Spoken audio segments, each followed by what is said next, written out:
ዓለም በቴክኖሎጂ እየተራቀቀ ነው።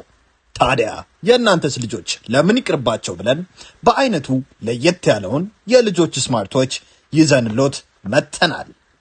ለልጆቹ ምርጥና ቀለል ያለ ሲሆን ካሜራና ቪዲዮ ስላለው የፈለጉትን ትውስታ ቀጭ ቀጭ፣ ሲም ስላለው ለወላጅ ጓደኛ ይደውላሉ።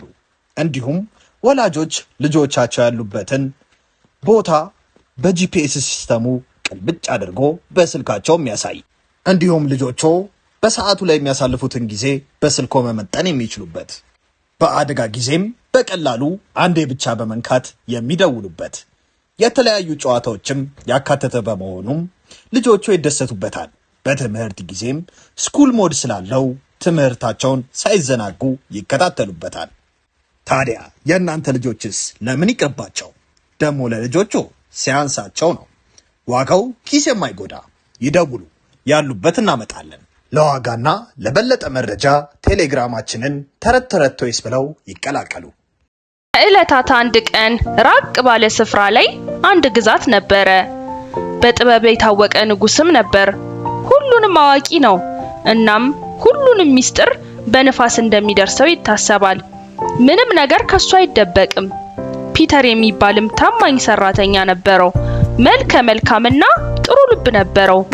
ሁል ጊዜ ከምሳ በኋላ የበላበት ከተነሳሳ በኋላ ማንም ሳያየው ለየት ያለ ገበታ ለንጉሱ የማቅረብ ኃላፊነት ነበረበት።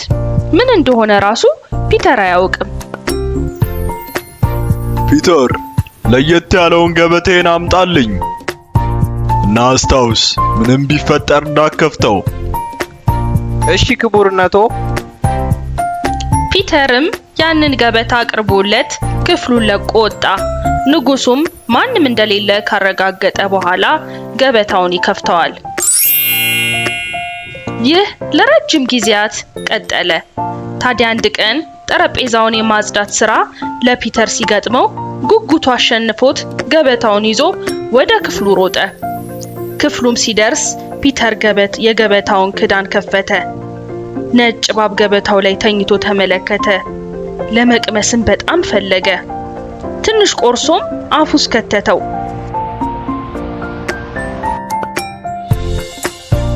ልክ ምላሱንም እንዳስነካው ትናንሽ ሹክሹክታዎች ከመስኮቱ ውጪ መስማት ጀመረ።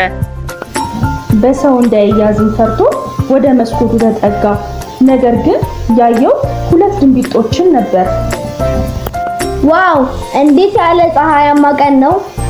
አዎ፣ እየበረርን እንዝናና።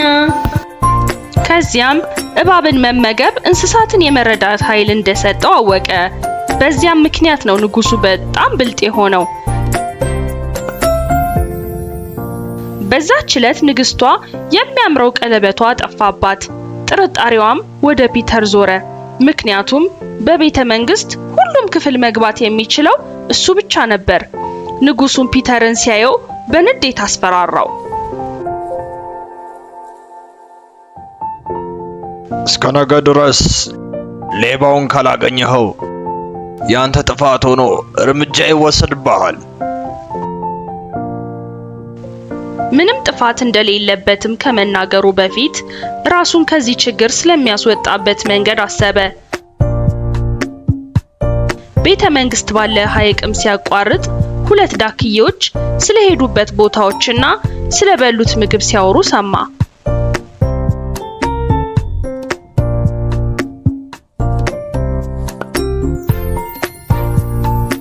ሆዴ ውስጥ የሆነ ነገር ከብዶኛል።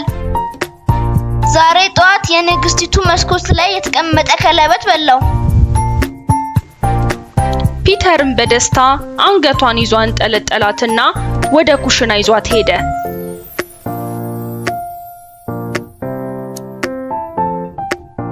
እንካ ወፍራም ዳክዬ፣ ለንጉሱና ለንግስቲቱ አብስልላቸው። በጣም ወፍራም ናት፣ ለማብሰል ጊዜ ሊፈጅ ይችላል።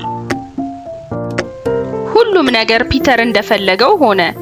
ምግብ አብሳዩ ዳክየዋን ሲያበስል የንግስቲቷን ቀለበት ውስጡ አገኘ። ለንጉሱም ሊያሳውቅ ሄደ። ፒተር አሁን በቀላሉ ጥፋተኛ እንዳልሆነ አሳወቀ። ንጉሱም እንዲህ አለ። ታማኙ ፒተር፣ አንተ ሌባ ብዬ መጠርጠር። ቤተሰቦቻችን በዚህ ክረምት ልጆ ምን በወጣው በዚህ ሀገር ጭቃ የሚጨማለቀው ብለን አሪፍ አስማታዊ የአሜሪካ ጭቃ ይዘንሎ መተናል። ልጆቹ ስክሪን ላይ ስልክ ላይ ከሰለቻቸው እያደገ ባለ አይምሯቸው የፈለጉትን ቅርጽ እየቀረጹ እያፈረሱ ደግሞ እንደገና እየቀረጹ ይዝናኑ። የጭንቅላ ፍጥነታቸውን ይጨምራል። ልብስ ላይ ሆነ ቤት የማያቆሽሽ ለማጽዳት ቀላል እስከፈለጉ ጊዜ ሳይበላሽ የሚጫወቱበት። ተመልከቱ እስኪ የልጆቹን ደስታ። እናንተም ምን ትጠብቃላችሁ? ይዘዙንና በተመጣጣኝ ዋጋ ለልጆ የደስታ ምንጭ ይዘዙ። ያሉበት ድረስ እናደርሳለን። ደግሞ ለልጆቹ ሲያንስባቸው ነው። ስህተት ነው። ለማካካስም የፈለግከውን ጠይቀኝ እና የተሻለ ቦታ ግዛቴ ውስጥ ይኖርሃል። ክቡርነቶ፣ እኔ ወጣት ነኝ። ሀብትና ጉልበት አልፈልግም። ውጭ ያለውን ዓለም ማየት እፈልጋለሁ። ፈረስና ትንሽ ገንዘብ ብቻ ስጠኝ። ፍላጎቱም ተሟላለት። ፒተርም ጉዞውን ጀመረ። ውጭ ያሉትን አዳዲስ ነገሮች ለማየት ወጣ። በሚያምር ፀሐያማ ቀን ፒተር ኩሬ ጋር ደረሰና 3 አሳዎች በሳር ተይዘው በውሃ ፍላጎት ሲሰቃዩ አየ። አንዱ አሳ እንዲህ ሲል ሰማ። እዚህ ተቀርቅረን ከመሞት ውጪ ምንም አንፈጥርም። የሆነ ሰው መጥቶ እንዲያድነን እመኛለሁ።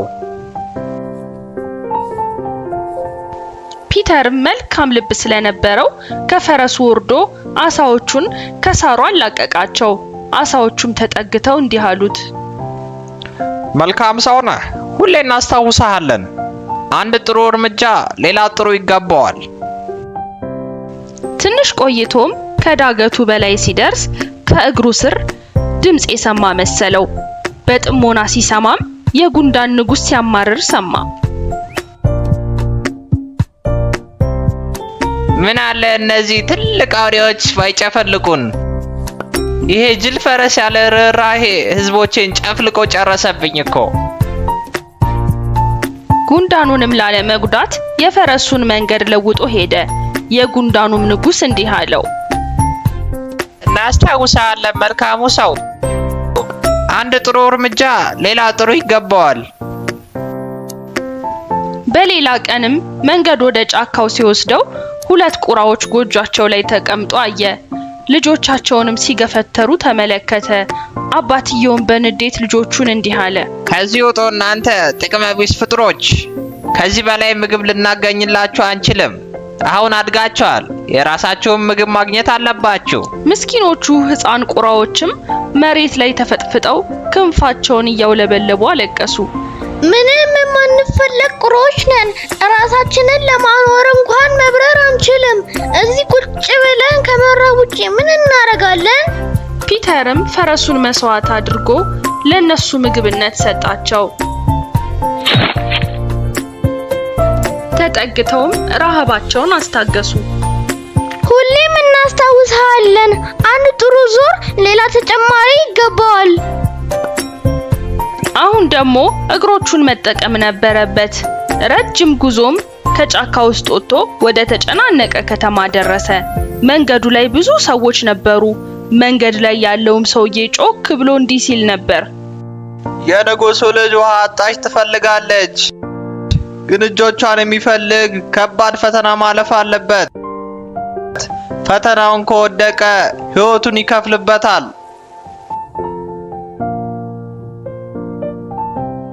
ብዙ ሰዎች ፈተናውን ለማለፍ ሞክረዋል፣ ግን ያለፈ ራሱ የለም። ሆኖም ፒተር ልዕልቷን ሲያይ በውበቷ ተደነቀና አደጋውን ሁሉ ረሳ። ወደ ንጉሱም ሄዶ ንጉሱን ወደ ባህር ተከተለው። ወርቃማ ቀለበትም እያሳየ ወደ ባህሩ ጣለ። ንጉሱም ከባህሩ በታች ቀለበቱን እንዲያወጣለት ጠየቀው። ሳትይዞ ከወጣ በተደጋጋሚ ውሃው እስኪወስድ ድረስ ትጣላለህ። ሁሉም ሰዎች ለመልከ መልካሙ እድል ተመኝተው ብቻውን ባህሩ ጋር ትተውት ሄዱ። ድንገትም 3 ዓሳዎች ወደሱ ሲመጡ አየ። አንደኛው ዓሳ ከባህር ውስጥ እንስሳ ይዞለት መጣ። ሌላኛውም እንዲህ አለ፣ ሕይወታችንን ስላዳንክ እናመሰግናለን። የሚገባህን ልንከፍልህ ነው የተመለስነው። አንስቶም ሲከፍተው የወርቅ ቀለበቱን ከውስጥ አየው። በደስታም ወደ ንጉሡ ወስዶ ቃል የተገባለትን ሽልማት ጠየቀ። ነገር ግን ሁሉም ነገር ያን ያህል ቀላል አልነበረም። ልዕልቷም በእድሜ እኩል ስላልሆንን ብላ ሌላ ፈተና አቀረበች። ወደ አትክልት ስፍራውም ሄዳ ልጆች የመጫወቻ መኪና በእጃችሁ ለመቆጣጠር አልማችሁ ታውቃላችሁ? ህልማችሁን እውን ልናደርገው በእጆ የሚቆጣጠሩትን ምርጥ የመጫወቻ መኪና ይዘንሎት ከች ብለናል። በአዲስ ቴክኖሎጂ የተራቀቀና እጃችሁ ላይ ባሰራችሁት ሰዓት መሳይ እያንዳንዱን እንቅስቃሴያችሁን ተከትሎ የሚነቃነቅ መኪና፣ ቀኝ፣ ግራ፣ ፊት፣ ኋላ፣ ፍሬን እንደፈለጋችሁ ይቆጣጠሩታል። ለማውለቅ እንኳን የምትሳሱለት። በዚህ ደግሞ አያበቃም። ውብ ኤልኢዲ መብራት ያለው ድምጽ የሚያወጣ ለሽቅድድሞሽ የተዘጋጀ ከጓደኛ ቤተሰቦች ጋር የሚጫወቱበት። በዚህም አላበቃም። ለየት የሚያደርገው ሪሞት አያስፈልግም። በምንልክሎት የእጅ ጌጥ ይቆጣጠሩታል። ታዲያ ምን ይጠብቃሉ? ዛሬውኑ ደውሉ እና በእጆ ያስገቡ። በደስታም ይፈንድቁ። ዋጋው ተመጣጣኝ፣ ያላችሁበት ድረስ በነፃ እናደርሳለን። ማዳበሪያ የማሽላ ፍሬ ረጨችና እንዲህ አለች፣ ነገ ጠዋት ፀሐይ ከመውጣቷ በፊት ሁሉም ፍሬዎች መሰብሰብ አለባቸው። አንድ ፍሬ እንኳን እንዳትጎድል። ፒተርም ተስፋ በመቁረጥ ቁጭ ብሎ ለራሱ እንዲህ ሲል አወራ፣ ምን ባርግ ይሻላል አሁን? ምንም ሊያስብ አልቻለም። በድካምም ምክንያት እንቅልፍ ወሰደው። ቢሆንም የጉንዳኖቹ ንጉሥ ፒተር ሕዝቡን እንዳዳነለት አልረሳም። በሺህ የሚቆጠሩ ጉንዳኖች ጋር መጥቶ ታታሪ ሰራተኞቹ ሁሉንም የማሽላ ፍሬ አንስተው ወደ ማዳበሪያው ሰበሰቡ። የመጀመሪያዋ ፀሐይ ወደ አትክልት ቦታው ስትወጣ ሁሉም 10 ማዳበሪያዎች ተሞልተው አየ፣ አንድ ፍሬ እንኳን ሳይቀር። የጉንዳኑ ንጉሥም እንዲህ አለው፣ አመሰግናለሁ መልካሙ ሰው፣ በስተመጨረሻም ውለታ መክፈል ቻልኩኝ። ደስታን እመኝልሃለሁ። በጣም አመሰግናለሁ። ሕይወቴን ነው ያዳናችሁት። የንጉሱ ልጅም ወደ ስፍራው በመግባት የሰጠችውን ፈተና በመጨረሱ ተደነቀች። ግን አሁንም በኩራት እንዲህ አለችው፣ ሁለቱንም ፈተናዬን ጨርሰሃል። ነገር ግን ከሕይወት ዛፉ ላይ ፖም ካላመጣህልኝ በስተቀር ውሃ አጣጬ ልትሆን አይገባም።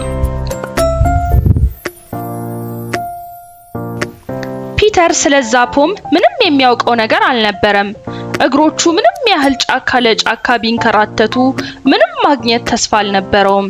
በስተመጨረሻም በመዳከሙ ከዛፍ ስር ተኛ። ከዛፉ ላይም ወርቃማ ፖም ወድቆ አናቱን አለው።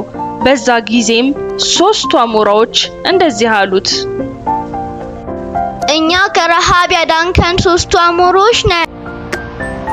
ወርቃማውን ፖም እየፈለክ እንደሆነ ሰምተን ባህር አቋርጠን ከሕይወት ዛፍ ላይ ወርቃማውን ፖም አመጣንልህ። ፒተር በደስታ ተሞልቶ ወርቃማውን ፖም ለንጉሱ ውብ ልጅ ወሰደላት። ከዛም በኋላ ልዕልቷ ምንም የምታወጣው ፈተና አልነበራትም። ልቧን በመደነቅ ሞላ። የሕይወትን ፖም ለሁለት ተካፍለው በሉት። በደግ ልብና በትንሽ እድል አሪፍና ደስተኛ ሕይወት እስከ መጨረሻው ኖሩ።